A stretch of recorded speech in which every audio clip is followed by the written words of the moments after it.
এই ঘরটা শুধু আমার একটা ঘর না, এটা আমার ছোট্ট একটা জগৎ।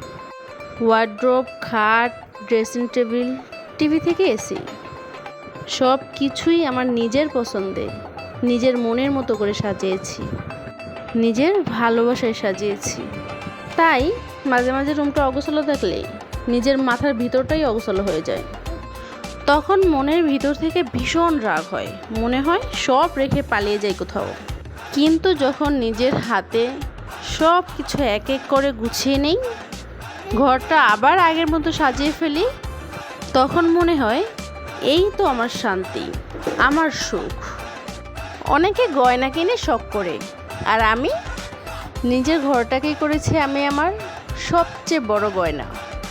ঘরটা যখন গোছালো থাকে তখন যেন আমি মানুষটা একদম ভিতর থেকে গুছিয়ে যাই। মেয়েদের শখ শুধু গয়নায় না, ঘরটা যখন সাজানো থাকে সেই শান্তি গয়নাতেও পাওয়া যায় না। এটাই আমার শান্তি, এটাই আমি।